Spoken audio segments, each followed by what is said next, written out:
In the writing game chat, we're gonna start putting in the stories so Josh can read them in order from lowest word count to highest word count. What was the lowest word count again? Speculative fiction. Speculative. I'll put that in there, or no, if you should put that in there. In the writing game chat. In the writing game chat, in the Vibe Discord. Paranormal romance. That's the one that I started. Yes. Okay. And mystery, and then biopunk, and then coming of age. I love how we all label our stories differently with the dates. I've got the stories pulled up. I'm ready for the reading to take place. Let me just crack open my slightly warm one. This is a big fucking can, by the way. Actually, I want to share this can because it's like unreasonably large. Are we ready to go? Everybody present? Yeah. Yes. Josh was doing all of the reading. Yeah, Josh is doing the reading. And he's recording, right? Mm-hmm. Yep. Before I begin, is this back to the same formula where we have the prompts? This is the basic writing game. Yeah. Okay. Yep. Yeah, just basic writing game. Okay, good to know. There's my giant can. Wait, I want to look at your can first. Dondo hand for scale. Jesus Christ, you have small hands. Indeed. That's just a Yeah, it looks like a normal size. And you just have a little head. Your heads are just tiny. 26 fluid ounces. You were biting my legs while we were writing, so you get to sit here and listen to us. Yes, he was. A little ankle biter that cat is. Don't say it. Yeah. Oh, I was talking about you, biting I know. Don't say it.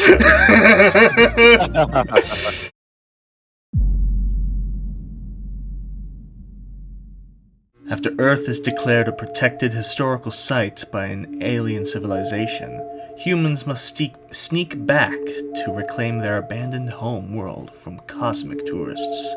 I was 5 years old when it happened. We were taken, herded like cattle onto a ship, away from our homes, our lives, our civilizations. Nothing to see but the stars, nothing to hold but our memories, and nothing to keep but ourselves. To the stars we went, and in the stars we stay. To be seen but not heard, lost yet always witnessed, observed by their prying eyes, locked away in this place they spoke of as sanctuary. Gone from what I've known, I pray for salvation, for this salvation I know is not my birthplace. Out of options, out of time, out of morale, out of dignity, I must get out of here. Home. I've thought of nothing else since the day we arrived. Hours are pilfered, desecrated, trodden upon by their trampling footsteps. May there be a home to return to for me, for us. Extracted were its resources and its people, then labeled for no entry as we rot away in this zoo.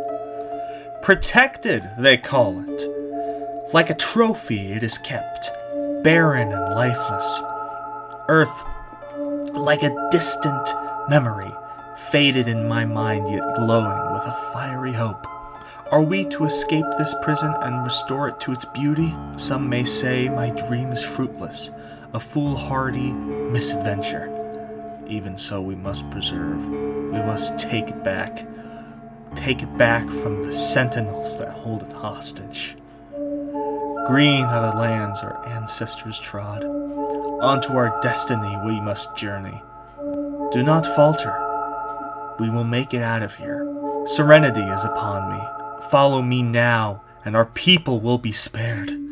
Away from this place we shall march. Victorious in our escape, our victory is assured. Everyone, now is our chance, our opportunity. Unfortunate circumstances aside, sublime is the dawn that approaches. We gathered together on the ships we liberated from our slavers and sped towards home. Heaven's great lights passed us by as we raced through the cosmos. Yellow stars, white stars, all stars, both great and small, ancient and vernal. Imminent was our arrival, when by chance we were spotted by the ships of those contemptible beasts. Fierce was the battle that we undertook, lasers burning through the hull of their ship. Far had they fallen as we, their slaves, swatted them out of the darkness. Yet we were still not home. Towards the bright light of our home star, our engines burned the void.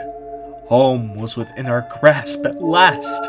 Icarus himself probably felt this elation before he fell into the sea. Steely was our conviction to not follow his descent, but to achieve greatness for ourselves. Suddenly, as if by magic, we had the Earth in our view. Unfortunately, we were not alone.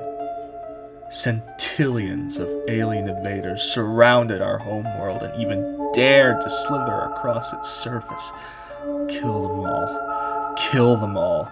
Kill them all. Send them back to whatever false god created them and leave our planet alone. Torrents of laser fire erupted from our captured ships. Orchestral melodies sounded out from the destruction of our foes. Withered were the bodies that spilled out of the great ships and into the void. Reviled were they in death, as they had been in life, by those whom they had stolen away from their home. Icar flowed well that day throughout the races of humanity as we rejoiced in our victory. Together we had reclaimed our home from the invaders who had stolen it from us. Eternal we would be to our descendants, as heroes that had bested the greatest threat ever known. Let it be known that the human race cares not to be the toys of another species. Had those aliens known more about us, they would have removed those of us with Eastern blood. The blood that carried the ancient knowledge of an old world strategy for warfare known only as Russian stealth. We are humanity. What the fuck? Oh, we are humanity. Only the human species can be allowed victory. And so we prepare for intergalactic war. Okay, that took a turn. Oh my god. I fucking love the message here. The first letter of every new line, read it on its own. Good job. Just in case you don't quite see it, it's I want to yes, go it is. home. I want Please, to go God, home. save us. Please, God, save us. Why if this sucks to write? LMAO. Lama. Oh, LMAO. Okay, gotcha. That was so fucking hard to write if you screw you. I enjoyed it. This is going to be hard to judge. This is going to be very hard to judge. Paranormal romance. Started by Private, finished by Nicholas. Oh, Pyrrha, right. Bound by a blood pact she never made, a grieving widow is haunted nightly by a demon who claims to be her true husband, and demands she join him in the afterlife. The rain poured thick and heavy over the small group gathered around the open grave. All were quiet save for the priest who presided over the gathering. May he rest in peace as he is survived by his loving widow, Emily. The crowd's eyes collectively turned towards the stoic woman, standing at the coffin's side, her hands gently caressing the dark brown lid one final time before it was lowered into the earth. Slowly, the crowd dispersed after expressing their condolences toward the woman. Finally, she was left alone with the headstone. She could finally allow herself to break down. It wasn't as if this was unexpected, but it was too sudden. She knew when he had proposed to her that his work was dangerous, but it hadn't even been a year since their wedding day. Her husband had come home from along a line of monster hunters. She knew this because she too was from that world. They had met on a job years prior and continued to collaborate on occasion whenever they were nearby. A week had passed and Emily lay in her bed, still in mourning over the loss of her beloved, when she heard the door to their bedroom open and felt the weight of a body lay in bed behind her. She leapt out of bed and turned to face the entity that lay there.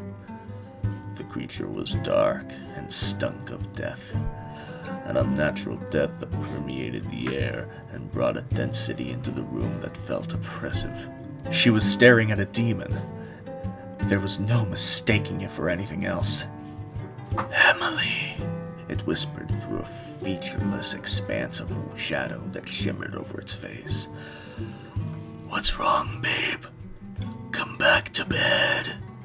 Emily stood still, trapped in her own skin, unable to even reach for the rosary Oh my she God. kept on her nightstand. Emily, don't act like that. It's me, Isaac. As the demon said That's supposed to that, be funny. what is so funny? What is so funny already? What do you think is so Back to funny? bed, babe. It's like totally normal, babe.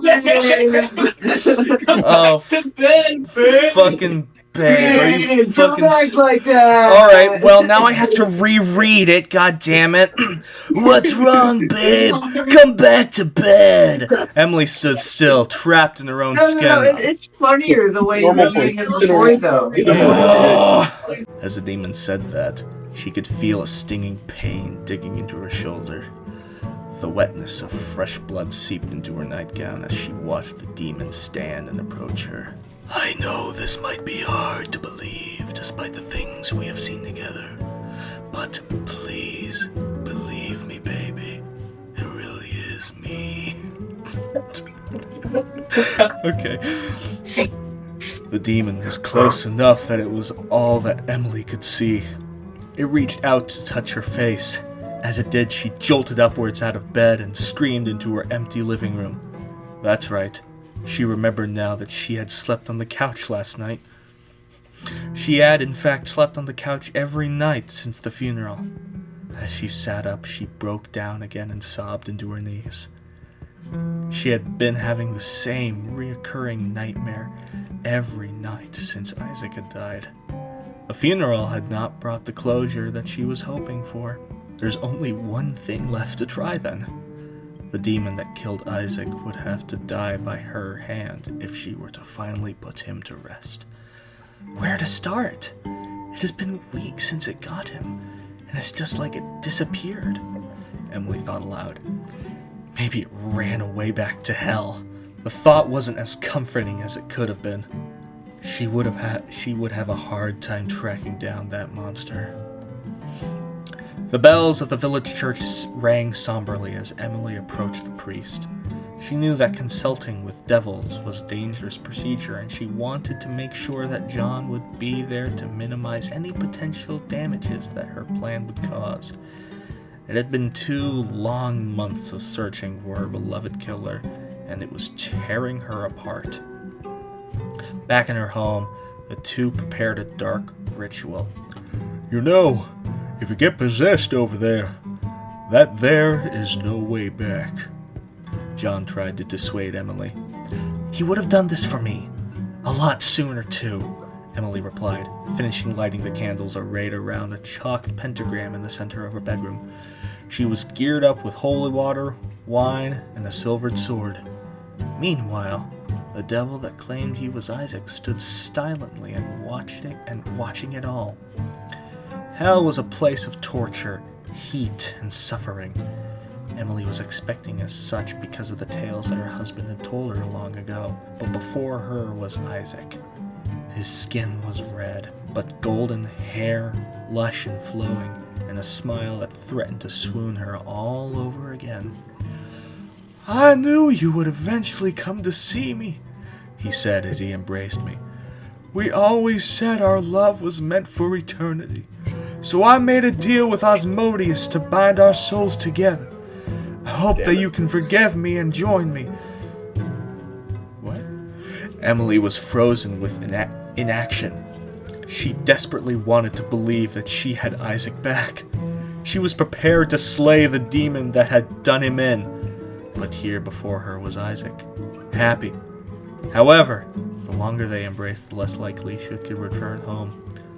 Pushing off of Isaac's form, Emily turned away from him.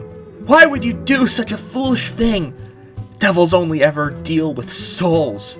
She wanted to scold him, but a part of her was too willing to accept him for who he always was, a brave and adventurous man. It's because I wanted to show you that I will always love you, Isaac said as he fell to his knee.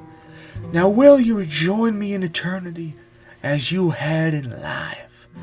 Emily turned with tears in her eyes. Everything was perfect with him. She loved him. Even now. Yes, Glorious! Now we just have to finish one last thing. We must return to our old room and seal the deal. Together they returned to the room where she walked into Isaac's embrace, dying as a figure of blood as the priest cried out in terror. Their love was forever true and eternal. Wait, so did they sex to death? Is that what happened? What happened? Did they commit a sex? I'm not gonna say nothing. Who was the figure of blood? Dying as a figure of blood as the priest cried out in terror. Did they perform a sacrifice on the priest in a sexual ritual? No, I think Emma was Referring melting into a back- pile of blood. Gotta she love turned into the blood. Freudian slip right here. God damn it. He said as he embraced me. Yeah. The dying as a figure of blood was in reference to earlier when, as the demon approached her, her dress was covered in fresh blood. Ah, interesting. Yeah. Mystery, started by me, finished by Iffy. Let's go. A reclusive detective must unravel a web of secrets in a small town when a beloved local artist is found dead under suspicious circumstances, and the only clue is a cryptic painting left behind. They say Desdemona Kilbourne was the finest artist of our time. I've never been a fan of artwork myself. Classical or modern, it really makes no difference to me. Never really found an oil on a canvas what others coveted and craved and felt. To me, art was nothing more than smears of paint or scribblings of ink. But there was always something about Desdemona's works that stood out. A clarity that lifted itself from the canvas and presented itself to me in the form of crashing waves or fallen leaves. She didn't produce art, but reflections of reality itself, encapsulated moments of time that revealed the nuances and hidden meanings of 1,000 events come together to forge an exact and definitive point in history. Her most recent painting was no exception. A crumbling castle sat high on a sea of rolling hills and blooming flowers. I recognized those walls from the minute I glimpsed the painting, half finished in the dusty confines of her attic studio. It could only be the ruins of Castle Guillard, the famous keep of the mighty Guillard family of the early 16th century who lived amid the hills and dales of Sunderland in the magical age of antiquity that had so often captured my imagination as a young boy.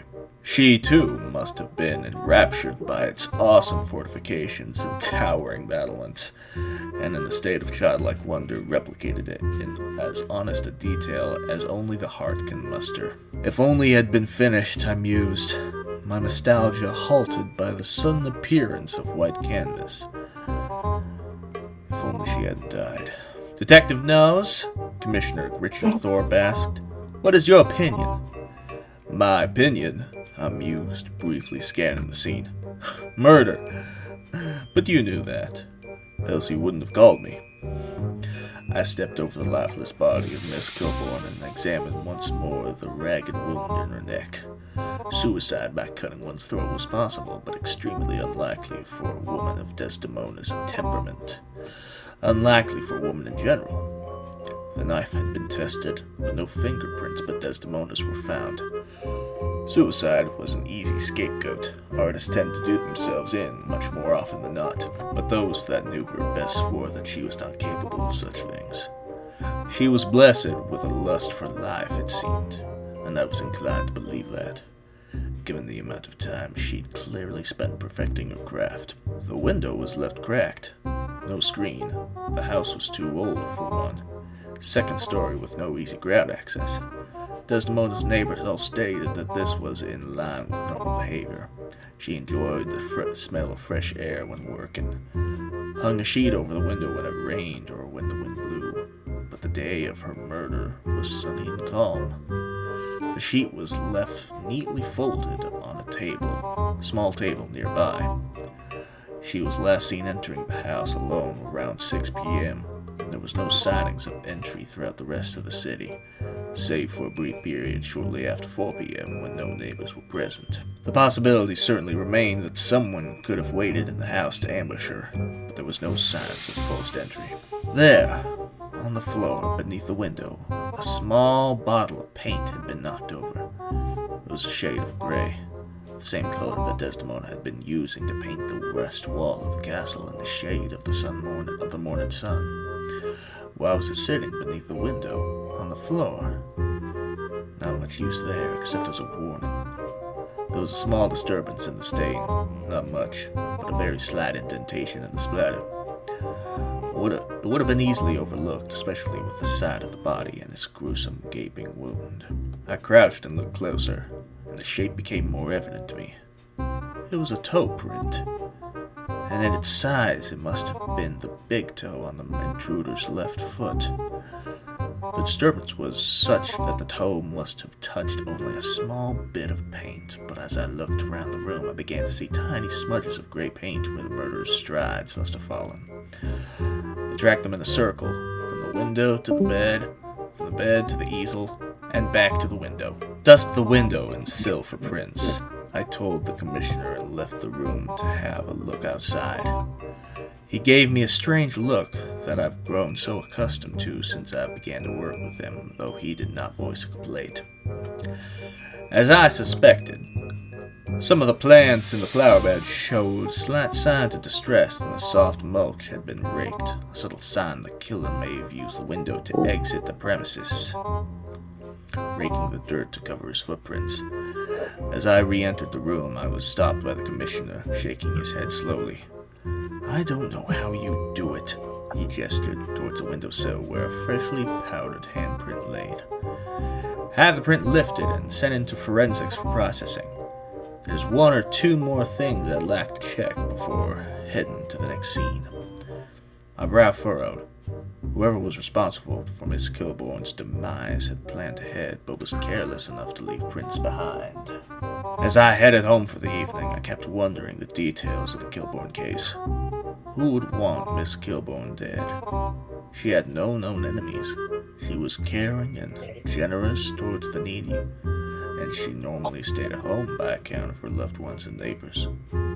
Without any suspects, I would have to wait for the handprint to process through forensics. The image of the half-finished painting flashed back to the forefront of my mind. Truly a shame such talent was lost before sharing more of her art with the world. Wow. Nice! That's All right, right, motherfucker. all It right. wasn't a story, it was a vignette, and the half-finished painting is a metaphor for how the story is half-finished. It's a work of Whoa. artistic genius, and if you realize that. Yeah. Holy There we shit! go. Yep, that was yep, absolutely. I agree with Mathias. Yeah, it was. I agree with Mathias on my intention. In a city where genetic enhancements are mandatory at birth, a rogue scientist discovers a gene-editing virus that restores natural DNA, and people are dying to be cured. "Bring me another one!" I said as I pulled the lever, allowing another newborn infant to be returned to their parents. A fresh, pale baby came whining on the conveyor belt strapped down on all limbs. I lowered the needles into the arm of the child and inserted a life-enhancing big fin squid concoction into its bloodstream. Its skin turned blue, a clear sign of the chemical enhancement working. These children would live to be 300 years old, at least so long as they take a dose every decade. Of course, when they reach the age of 20, they'll have to start paying a hefty amount for it. But until then, they will receive the full benefits of our society's medical enhancements. How fortunate for them! I, however, was not so lucky. Unlike the big shots of this clinic, I am not going to live past 200, and I'll still be a simple cog in the machine. "Bring me another!" Another screaming child. "Bring me another!" Another dose of big fin squid. Another day wasted working for someone else. That is, until I met Ruiner. He was the palest baby that ever came through my line, and despite me injecting triple the recommended dose for the child, he would not take the enhancement drug. In fact, the previous injections from down the line were starting to fade as well. For one, his eyes turned back to natural blue, and he lacked all hair. The job called for me to report this immediately to my superiors, but I saw an opportunity to move up in this world, and I took it without hesitation. I disengaged the straps and hid him in my home laboratory, where I studied him in secret. From him, I extracted his DNA and concocted several mixtures, hoping to gain an edge over the reigning upper class of the city. At first, I tried to enhance medical science and push the limits of our technologies. I even mixed the blood of the rare proboscis monkey in hopes that the rare chemicals mixing with other rare chemicals would give me a mixture unlike any others. This is what you do, Prime. Yeah. Your chemistry. None of it worked, so I turned to benefiting myself above all others. Months passed as I crafted a super virus from Ruiner and an antidote. The fear that people would have when they would start losing their youthful looks, their enhanced motor functions, and so much more. Oh, I could not wait! And I knew exactly what I wanted from the people who had slunk down to my black clinic, the greatest currency of all. Brains. Brains were a complex organ that controlled thought, memory, emotion, motor skills, temperature regulation, and so much more. Normally, everyday people like me would only acquire one legally through a deceased parent. One? What? What, do you already have one? If you're coming for your parents, wouldn't you get at least 2 of them? Your brother's over there trying to sleep and he's laughing his ass. Are you on speaker? Yes. Oh, okay. But he, of course... Wait, what? But he responded course for the more unsavory or desperate members of society. There were other methods of acquiring such a valuable commodity. Brains, especially from the recently deceased, were of great value, not only due to their highly perishable nature and great interest to science, but also for their latent cognitive potential. Through a process known as neurodegenesis, one could augment their own cognitive abilities twofold. The cost of this procedure wholesale, a human brain. This was, after all, how those at the top of society found themselves whining and dining as elites. They were the brightest among us, and I would soon join them. But first, my plans would need to be set into motion. The virus would need to be spread, and what desolate ruins remained of the child named Ruiner would yield no more results nor substance. The vector of choice? Cockroaches. These insects had survived, yet so far all attempts to annihilate them. And a city such as this, they were omnipresent. Even some members of high society had taken to easing them lightly braised. I laughed at the thought, just like whose snail-eating primitives we once proudly called our ancestors. Oh god, Connor is he's preaching to the choir. Yep. We asked for laughter, we're getting it. I know how to butter you up, Mathias, hating the French. I simply introduced the virus to a handful of them and let them loose. It would have no effect on their kind, as their natural evolution was immune to the Ruiner virus. It also provided no reason for them to develop an immune response. They were the perfect agents. You should have seen the news when word of a mysterious virus that kills by undoing my biomod started to circulate. Some fools thought it was a hoax, or perhaps a bad batch of Bigfin. But of course, I of course knew better. As Providence would have it, the first case I saw in person was none other than my laboratory's own CEO. He'd tried everything, the desperate fool. So when I offered to try my hand, he was desperate enough to accept. A half dose was all I would give before payment, and he was quite swift in delivering the 5x brain I'd requested for the other half.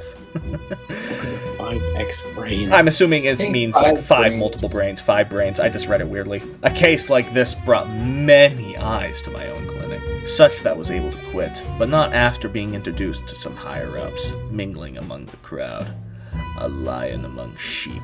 Naturally, I had vaccinated myself against the virus as soon as the antidote was within reach, ensuring that I was never in any real danger.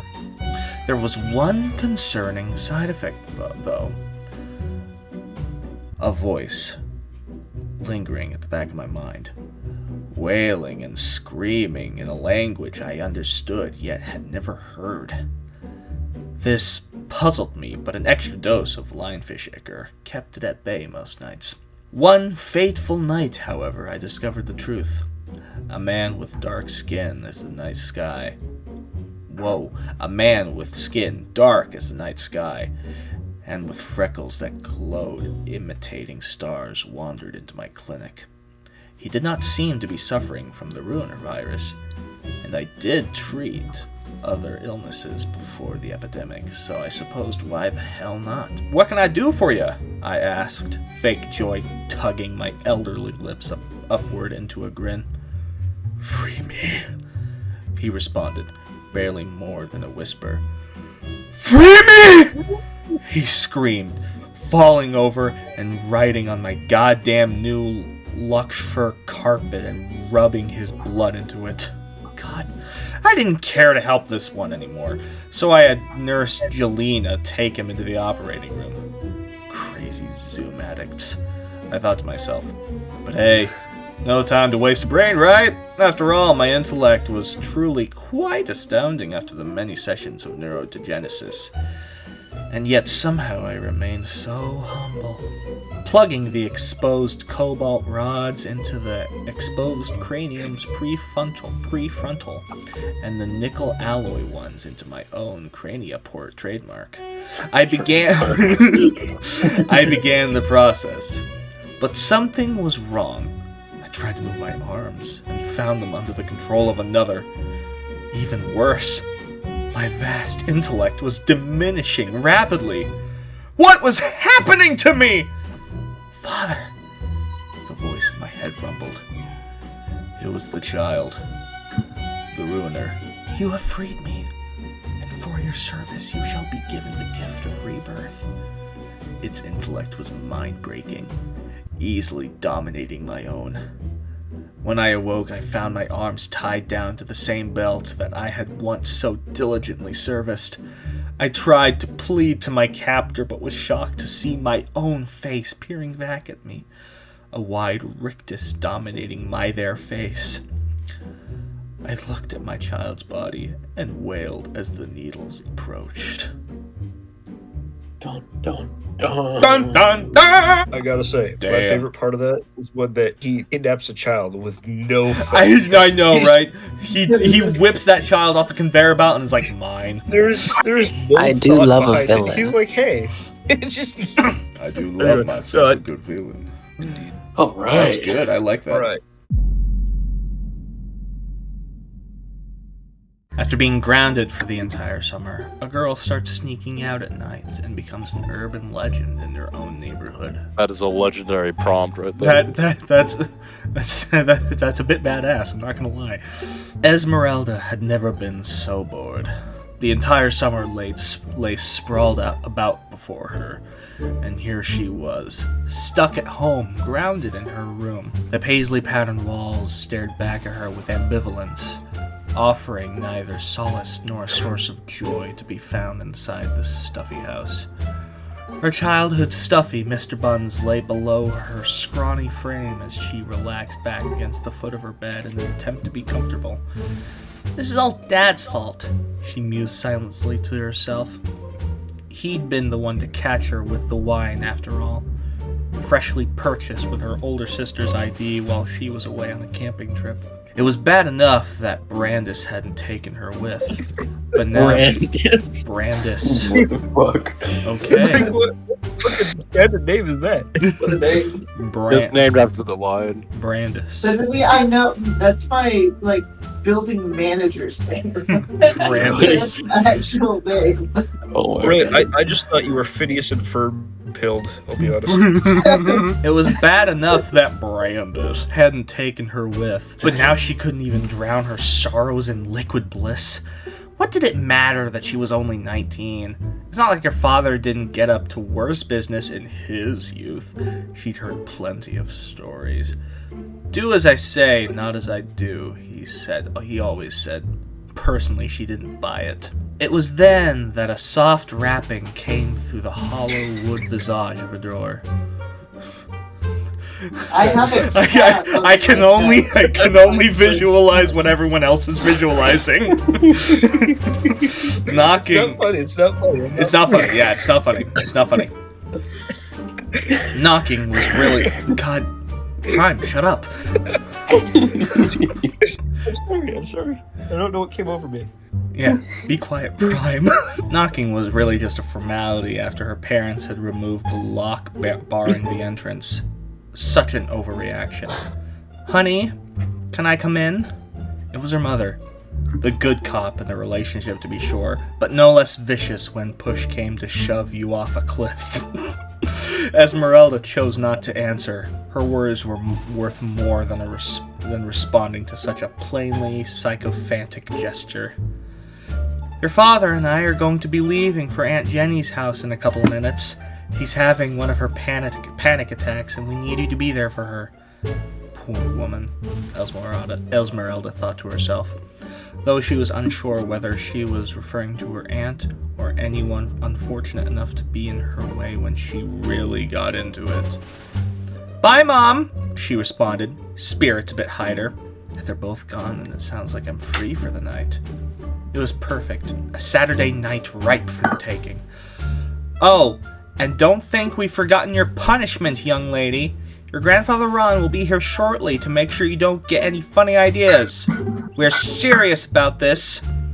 Could be worse, she supposed. Ron was notoriously soporific in the craziest of times, and him sitting on the couch bored out of his gourd would surely lead him to an early grave rest. It wasn't long after that, when Ron came over and quickly dozed off as expected, that she made her move.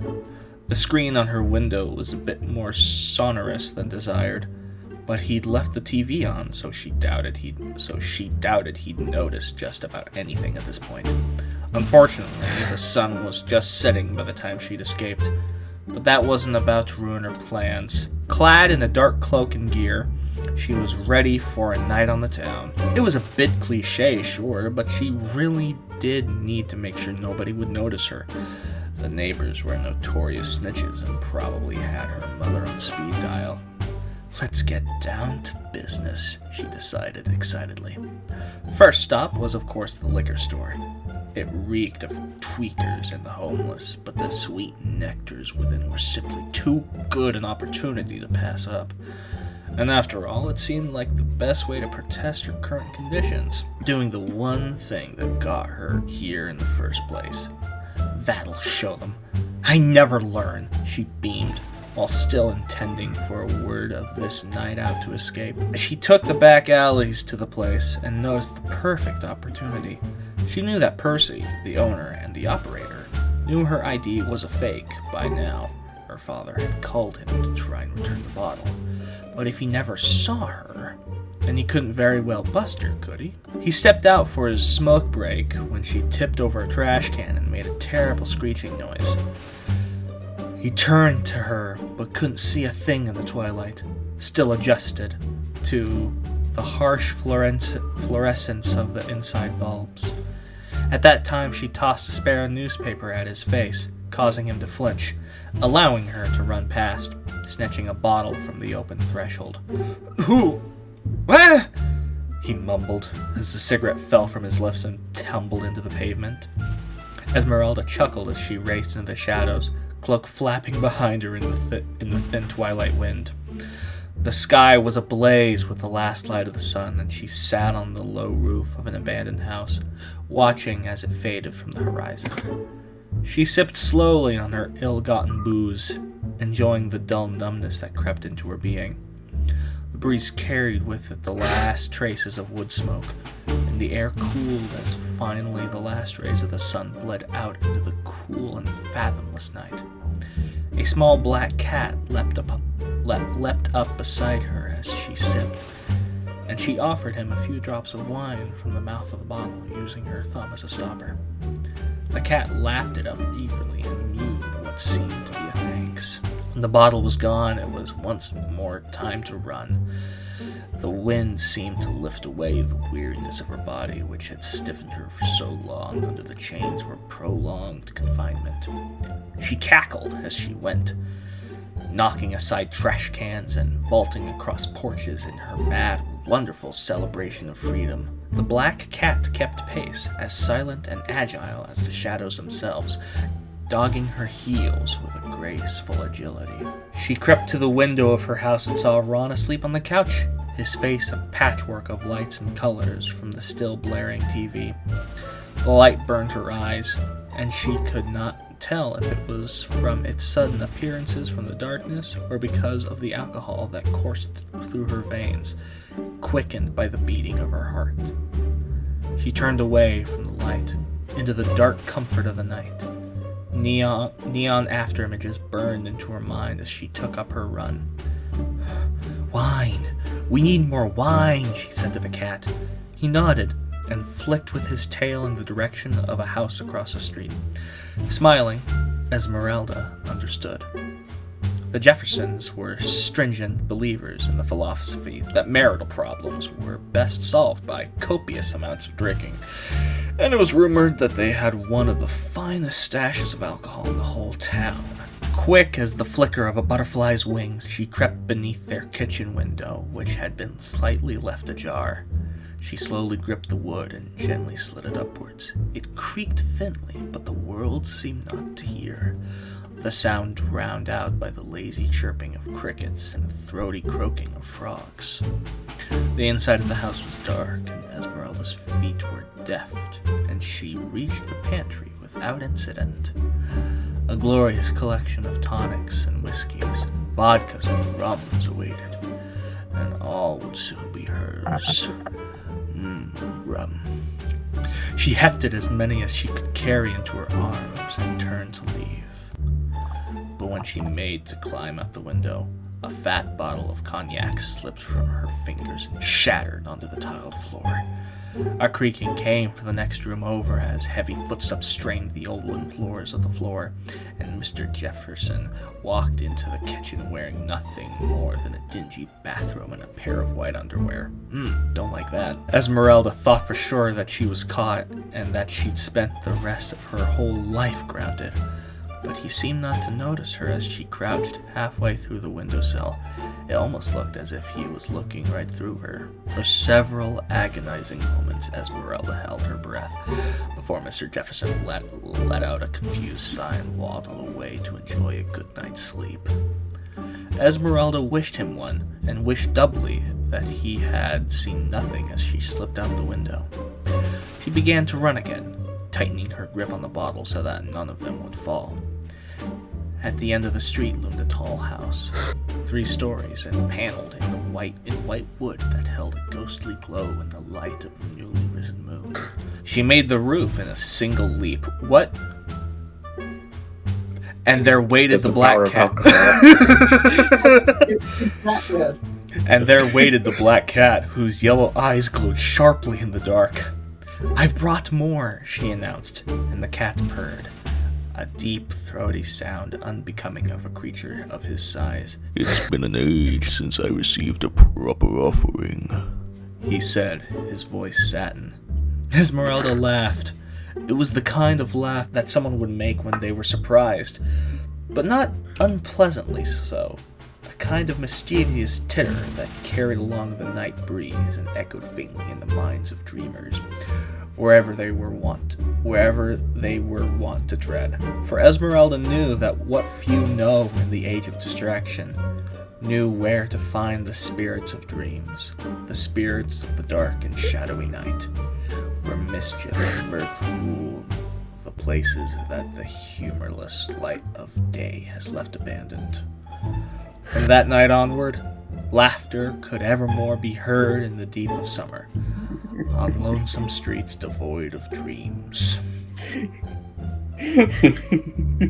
What's so funny? The legend is of this child becoming an alcoholic. That was kind of the ending, right? Yeah. That's The coming of age story of a 19-year-old Yeah, slowly becoming an alcoholic. Who's, slowly. Apparently, she could It's drink a whole quickly. bottle of wine just fine. drug, Just chug that drug shit. pulled a What little a bit chat. and work crazy with shit. Yeah, Stuff. along with Shit. rum, cognac, whiskey, other shit. What a fucking Chad.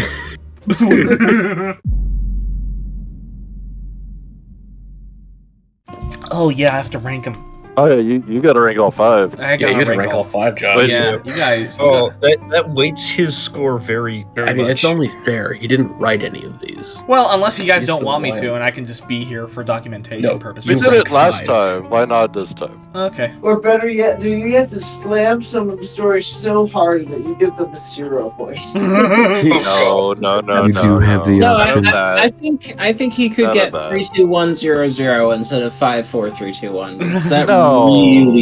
really weights his vote. Why not 4 through 0? 0 so So we can't add extra 4 points. Or you know what? I like even better. He can give his favorite story 1 point. You can give 1 point to 2 stories. How about that? Oh Yeah. god. So 4, 3, 2, 1, You 1. guys, Josh. if you're very elaborate, We're trying to work out the We're trying to make kinks in the this- You're system. trying to make it more complicated for me. I Right, get you it. want- Okay, listen. You want longtime fans to be the only ones who know what the fuck is going on in any Yeah. given episode. or Yeah. you can make it simple so you can have lots of people pick it up. Why the fuck would we want that? Best things are the things that nobody understands but you. It's called an inside joke, Piro. You stole my blanket. I did. You're a What you monster. gonna do about it, bitch? What you gonna do Damn. about it? You'll find out. Oh well, we probably will tonight. Who is the anime figure in your PFP? Asuna. That is right, Pira. What's wrong with Asuna? Not Just you, trying to figure out Joshua. who it is. Oh, the one that Prime and Joshua have? Yes, Emma Frost from Marvel Rivals. Ah, okay. Oh, the girl. Or- Yeah, thigh mommy. In the order they were Yeah. read, let's start with speculative fiction, better halves. Iffy, you and I, shut. I think the first half was better because the second half broke what the first half was doing in 2 ways. This last stanza or whatever you would. It Mhm. broke away from the rest of the story. It deviated from the format, is what he's trying to say. Yeah. Instead, yeah. I And Icarus line here, it was also I felt a deviation. that was fine.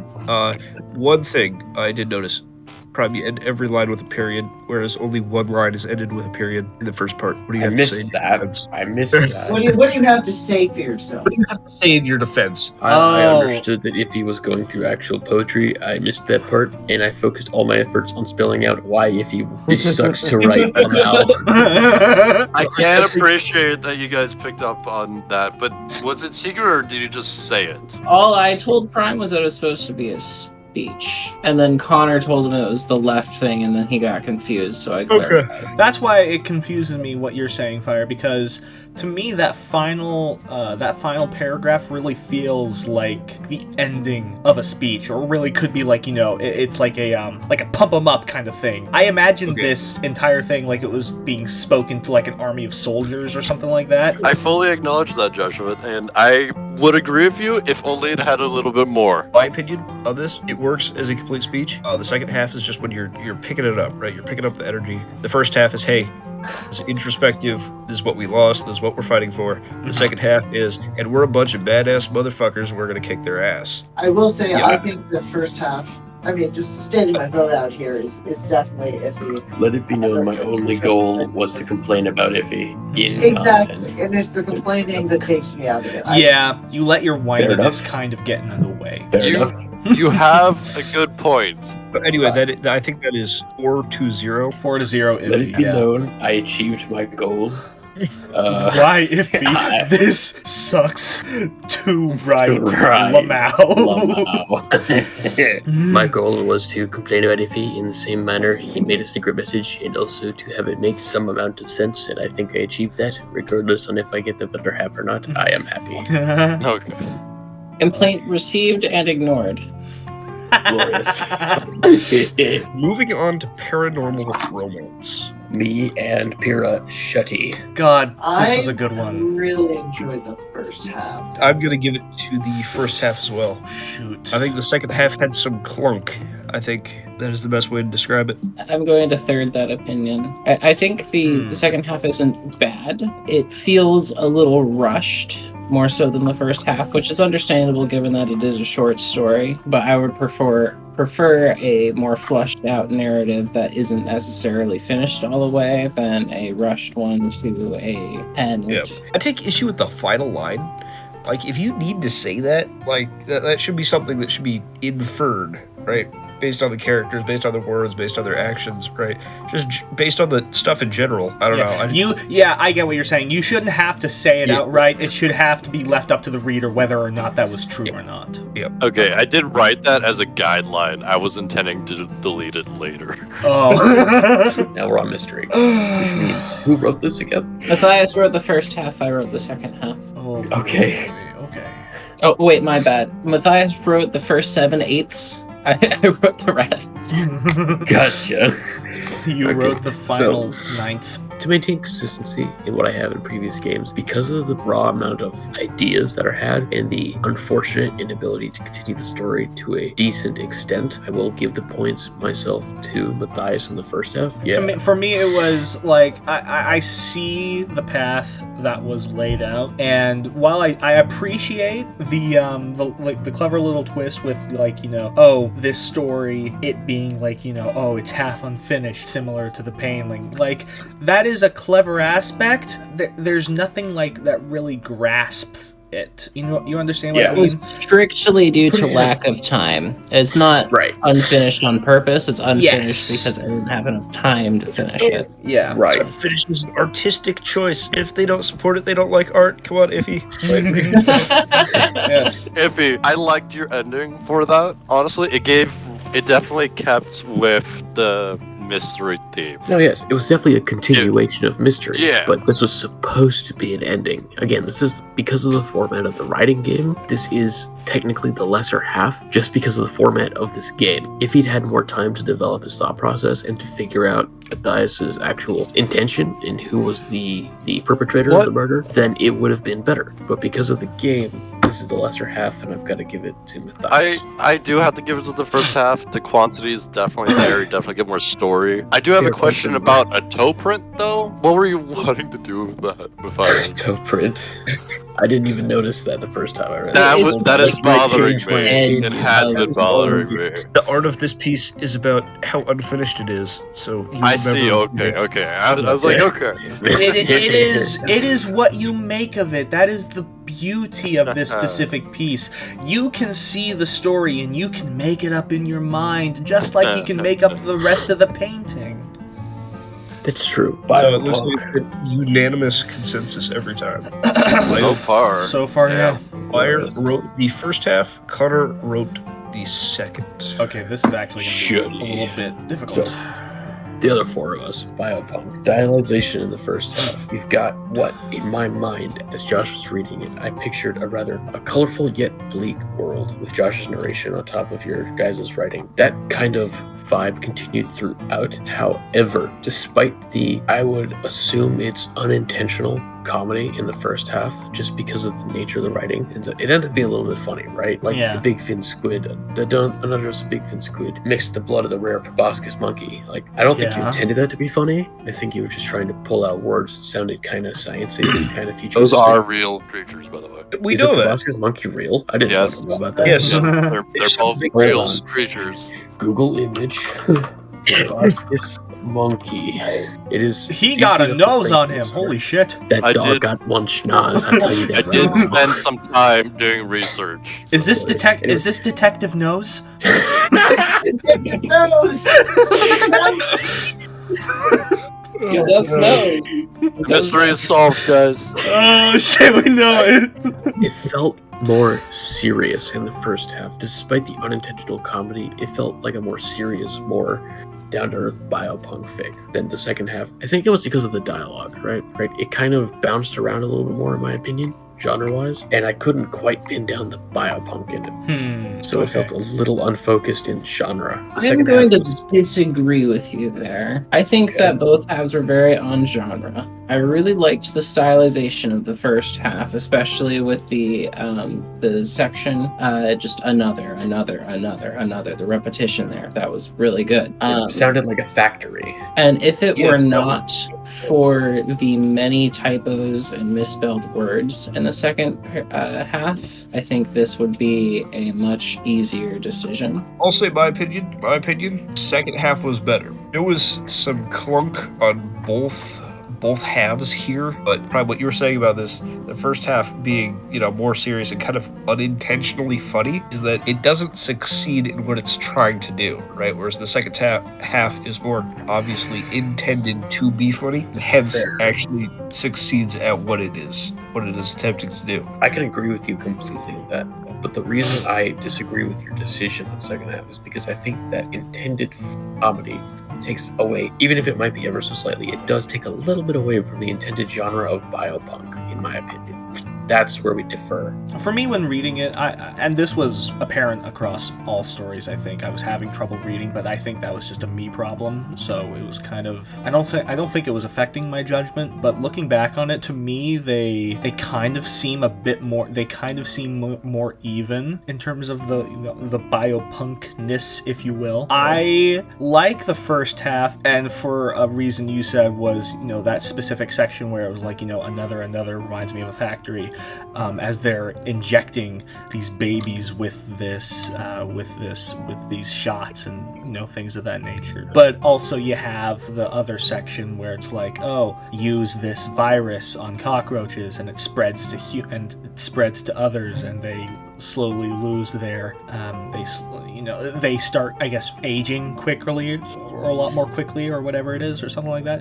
I don't know, it was just, to me, I really like both halves, but for different reasons. But overall, I think I like the second half more, but strictly for one reason, and that is the way the ending is up for interpretation. Because to me, the way I read it, when I awoke, I found my arms tied down to the same belt that I had once so diligently serviced, and then I saw my face peering back at me. The way I saw it, it could have been one of two things. Either his mind, either he was the ruiner in the first place and it was a case of time travel, or it was a thing where it was like, this character, whatever he is like is a clone. And to me, that interpretation I really like. So I think it might be the latter, the whole clone thing, because it matches in with, I feel like it might match in with Biopunk a little bit more, like all of these people at this corporation, this factory. AV factory. At this factory are all the same person. So that's an interesting interpretation, because I hadn't thought either one of those. In my mind, what I thought was the ruiner was such a special child that he ended up actually being psychic to some degree and managed to steal the mind of what was his name? What was the main character's name? Did he have one? I don't think he had one, no. Yeah. The MC, then, I interpreted it as the ruiner was psychic to some degree and managed to steal to swap minds and steal the body of the MC. Biopunk 3-1 Connor. Right. Now, coming of age story written by... It was Connor and last half me. This one I feel pretty 50-50 on, so I'll go last. For this one, it's a matter of personal preference. I liked how the first half was more realistic. And I did not like how the second half became less realistic. Probably understand that could be a stylistic choice, be it magic, be it she's just very drunk. I did prefer the first half. I think it set up the story rather well, and I don't feel as though the second half continued that story in a way that was satisfying for me personally. I think I'm probably going to have to agree with you there. When I think of a coming-of-age story, I always think like, you have this young character, obviously disregarding their parents and what they say, but eventually in the end, they always, for the most part, they always learn from their mistakes and they always come back to their parents. To me, I feel a very similar way in that respect because it didn't feel satisfactory when there was no, like, apologetic, I don't want to be this type of person anymore. While the 6th paragraph into the first half, she said, that'll show them.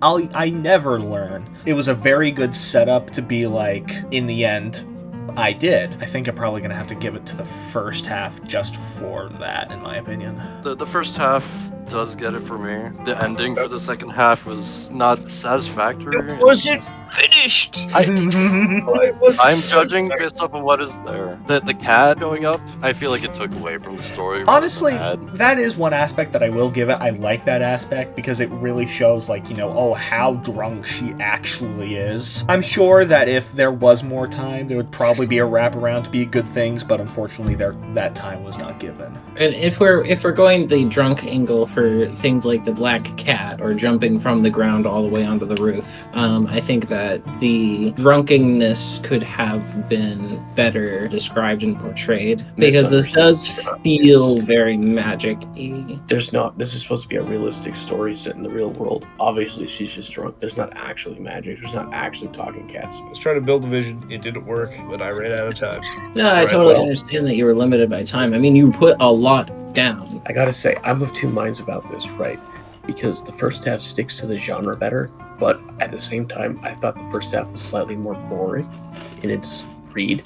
It was just so realistic to the point where it was kind of bland. And there was a little bit more whimsy to the second half that you would expect from a coming-of-age story, despite it not actually having the expected payoff of a coming-of-age story. That is true. Because I thought there was more whimsy in the first half. The I never learn, the scratching out of grave to rest. There's a bit of flair with this character. They are definitely a rebel. There's a personality. This one is definitely, out of the 5 stories, the closest between halves. The other ones, there was a distinct either mistake or lack of idea in the second or first half for the other ones. This one is the closest. Both authors were able to get, whether or not they intended it, they were able to get enough of a personification, a personality of the character down to the point where it feels almost seamless. It's not quite there, but it feels almost seamless in the difference between halves. Am I wrong? Is that the alcohol talking? I don't know, man. It might be the alcohol talking. Are you feeling? Are you seeing any black cats in your general vicinity? Are they? Is your dog talking to you? They're not talking, but they are walking upside down. So what's the final vote for this one? I'm voting first half. Final is 4-0. Yeah, 4-0 first half. Not bad, but at the same time, first half, slightly better. Nobody has, distinctly won in a while. It's always a tie for first. Allow me to argue here, okay? I am clearly the worst person at this game, and here's why. I cannot finish a fucking story. Let's begin that way. I can't take a story and bring it to a satisfying conclusion. All I've ever written in my life is beginnings. I can't conclude it in a proper way. And when I do begin a story, I feel that a lot of the time I don't leave enough room for someone else to bring the story to a cohesive finish. I basically drown them in too many fucking words that they can't recover the story, steer the ship in a safe fucking direction. Here's why that doesn't matter. When you're writing the first half of the story, your only purpose is to write a story. You're not supposed to think about the ending of the story so much as you're supposed to write a cohesive narrative. Everybody writes the first half so they can have some creative writing practice. Everybody writes the second half so they can have some adaptability practice. If you end up being the most difficult to adapt to, that just means that they had more practice for that section. That part doesn't really make you worse at the game, that just makes you a different level of difficulty. The words you choose, the sentence structure, the way that your paragraphs are spaced, everything feels fluid, and you definitely have a better grasp of the general structure of writing in a more professional and less juvenile manner than a few of us do. Cough, me, I get it. I wasn't referencing you. Whoever I was referencing, you'll have to guess. But Curtis. Anyway, it's only done one of these. Wrong. Yeah, I think it's a joke. I have Love some you, Curtis. Yeah, Curtis, if you're watching this, I love you.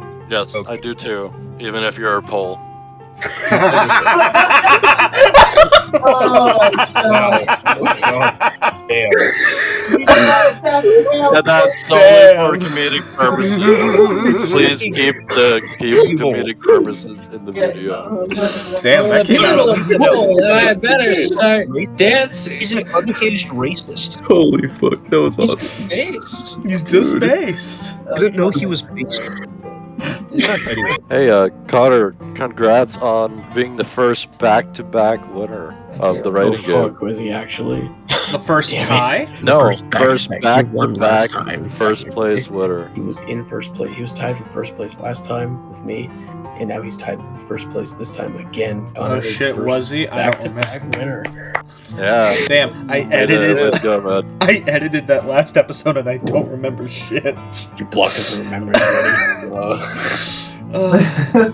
Dude, editing those things is a pain in the ass. I'm gonna I be know, honest. that's why I don't do it. That's why you do it. Does the detective in I don't- Mystery have a first name? Nope, that's detective. What? Detective knows. The commissioner. yeah, Detective knows. Right. Yeah. Oh, yeah. I thought And he knows who did the crime. I thought it Oh, He was does. Time. I thought it was Sherlock Holmes' distant relatives, Burncock Nose.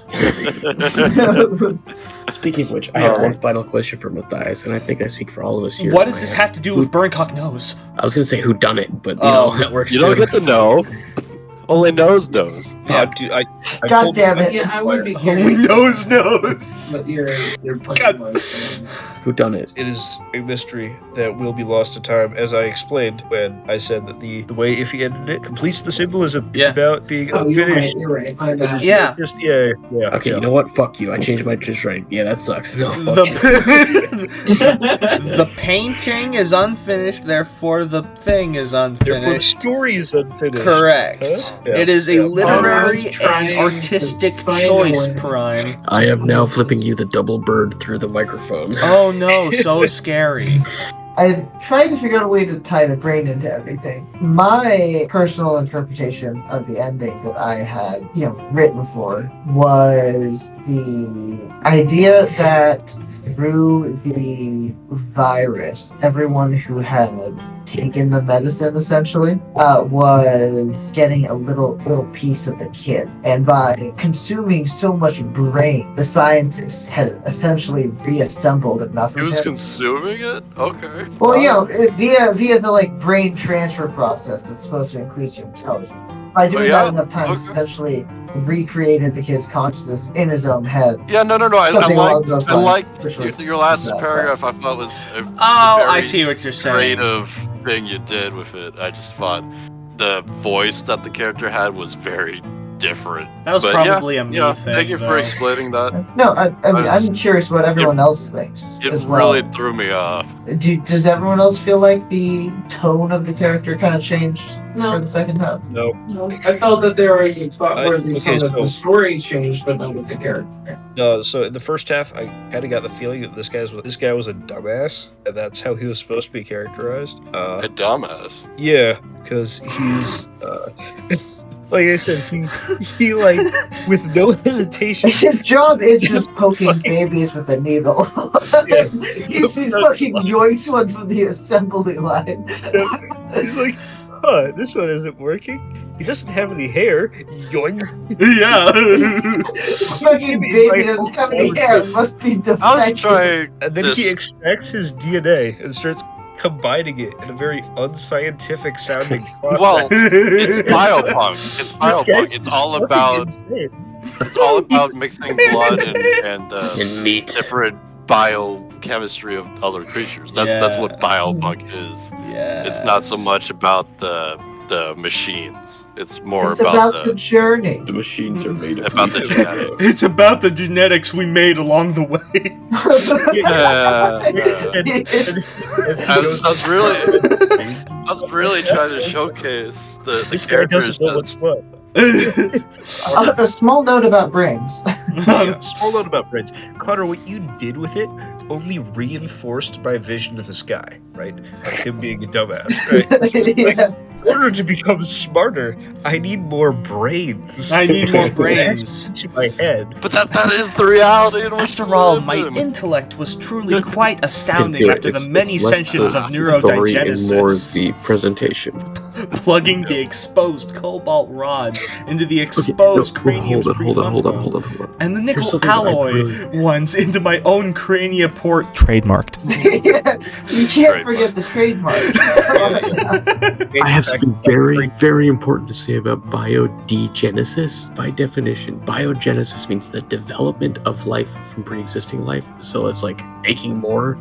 So No, it was Think about it. neurodigenesis, right? Oh, Yeah, neuro- it's neurodigenesis. Neuro being the brain, die for 2, genesis meaning creating. So I just basically put it together as creating one brain from 2. when I heard it the first time, I didn't hear die. I heard degenesis, and I thought, wow, that's fucking fits. So instead of making more brains, he's becoming even more retarded.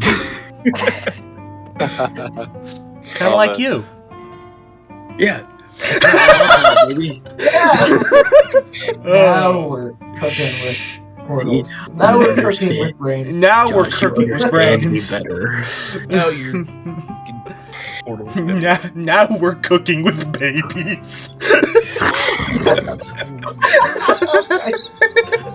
Oh no! Oh no. Connor was a wise winner twice in a row. What advice can you give upon us? Yes. Yes, us pathetic mortals. I don't know. Right, good. Oh, fuck you. All right, folks. So that was the writing game episode 6. And so, until next time, I bid thee farewell.